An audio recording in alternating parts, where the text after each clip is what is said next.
Oh, hi, Joey here.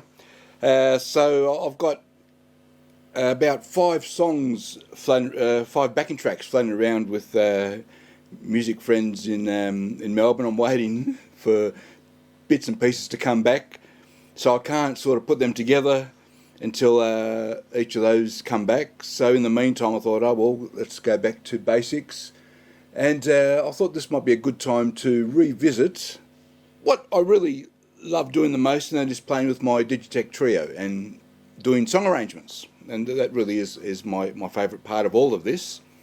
And as I say in my intro, it appears somewhere, I'm interested in song arrangements, so it's what I love first and foremost.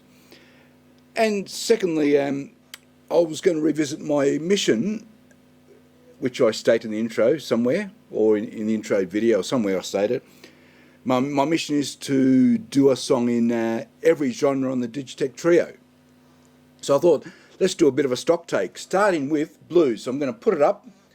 There's the songs I've done in the 12 blues genres. So there are 12 genres on the Digitech Trio, and every genre has 12 different settings of the same genre, which is 144 in total. As we go through the blues ones, I've done Magnolia, Let's Stick Together, or Magnolia, so sometimes I use a genre twice for, I might use a different one for a chorus or verse or a bridge or intro, outro, whatever the case might be. And that's always fun to explore that. I enjoy doing that. Now, the yellow, what's marked yellow, they're your swung eighths. So obviously blues has a lot of swung eighth type songs, your typical blues shuffle. That's so, and of all the genres, blues has the most swung eighths settings, 4, 5, 6, 7, 8, 9. That's a total of 6. So half the settings are actually the swung eighths. And then the final three, number 10, 11 and 12, all of those settings are always 3/4 time in all the genres. And, I mean, I've said many times I hardly know any 3/4 songs, and especially for some of the genres, you'd probably never ever come across a 3/4 song, or very rarely. But the interesting thing is, and I've said this before, and this is another good time to explore it, is that your 3/4 setting, your 3/4 time, can be used in a roundabout way to do your 6/8 or your 12/8 time. Now you'll see, I call it a stock take, you'll see that number 11, so of all the 3/4 times, number 10 I used for Sad-Eyed Lady of the Lowlands and Heart of Stone, and they would have been, one was 6/8, the other 12/8. For Albatross, that was probably a 12/8 time from memory. I can't remember. Yeah, probably was. So number 11 there is blank, and you can see it's described as a blues shuffle waltz, whatever that is. I honestly don't know what that would be. I don't even know if such a thing exists. Someone out there might be able to correct me. So I want to do something on number 11, a 3/4 time, and obviously I know no 3/4 blues songs at all, like zero. And I thought, what's a song I can do? And I had been thinking for a while of playing around with a guitar instrumental for the Sam Cooke song, Bring It On Home to Me, which was actually released 60 years ago. So there you go. There's a song from 60 years ago. I like to do songs from 50 and 60 years ago. This one's Bring It On Home to Me, originally done by Sam Cooke. It's been done by many others. Most notably, I think the Animals covered it a couple of years afterwards. But written by Sam Cooke, originally recorded by Sam Cooke. Now, it's a 12/8 song. So the idea here is, let's see if I can get the 12/8 to fit the 3/4 time on the Digitech Trio, which I'm going to do this. I'm giving it a go now, as in doing the backing track on the Digitech Trio. So I've done absolutely nothing on it. Now, let's go to the next screen, and you'll see I've got a screenshot of just the first few bars of Bring It On Home. Oh, yeah, I think the actual name of the song is Bring It On Home to Me. I'll make sure to correct that. Now, it's in 12/8 time. Now, to do to do something to do a 12/8 song in 3/4 time, what you're basically doing is each set of triplets. So if you see that first bar where the tab's going, so that's a triplet, and in 12/8 time you don't show it as a triplet. The 3/8 in a row, you know straight away it has a triplet feel. Yeah, three in the one beat. So in other words, each set of 3/8, each set of triplets will be the equivalent of a full 3/4 bar in the Digitech Trio. So that's roughly what's going on.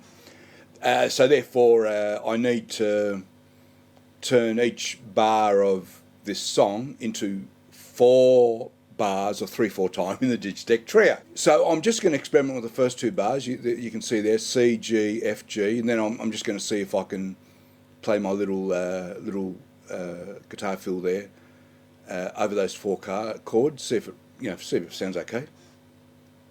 And so there's 2 half bars for each chord there at the start there. C, G, F, G. That will translate to 2 bars of 3/4 time in the Digitech Trio. So that's what I'll be doing.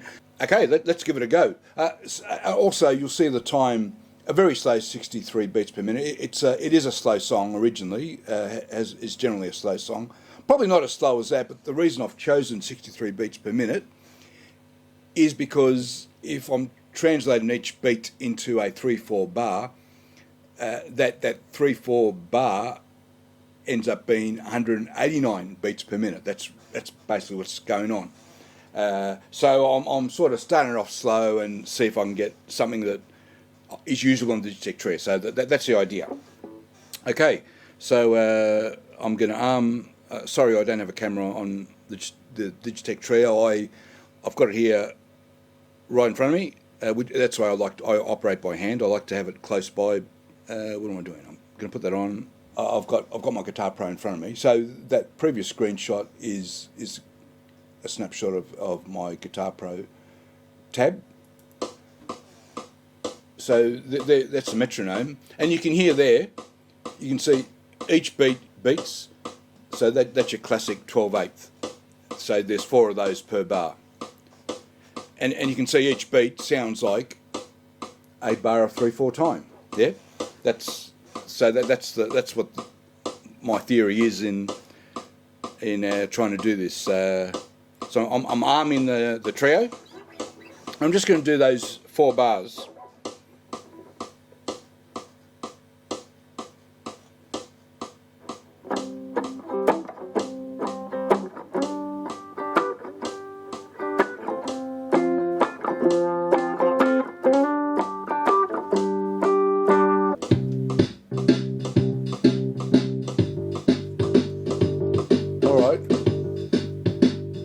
Okay, it's okay. So we've got the drums and bass done. Let's have another listen to that.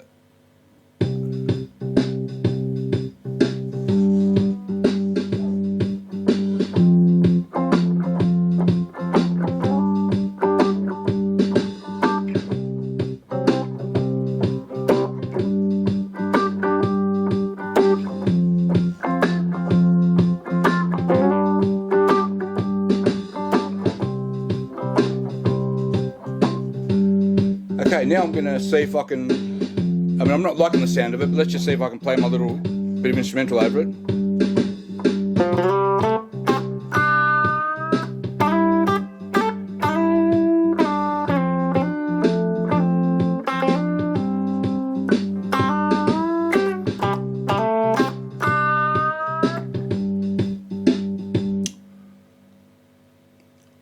I'll be honest, I'm not liking the sound of the bass. So I'll probably see if I can play around with that a little bit to change that bass, although it might just come with this particular setting and there won't be any way to weed that out. The drums are okay, so I feel I can play with the drums. So at this point I'm thinking, do I want to try another setting to get something that's more suitable to the song, fits the song better? Or do I just plough ahead and try and tick off another genre on my list? Well, you know the answer to that. It's all about the list. I got to tick them off, so I'm going to stick with it. I want to tick it off. I want to do genre number 11 on the blues setting. Come what may, I'm going to make this work. So that'll be the next step. Just do a little arrangement for guitar for Bring It On Home to Me. Released 60 years ago, and I tick another one off on my list, and really, that's what it's all about. So I'll do that next. All right, thanks for watching. Bye-bye.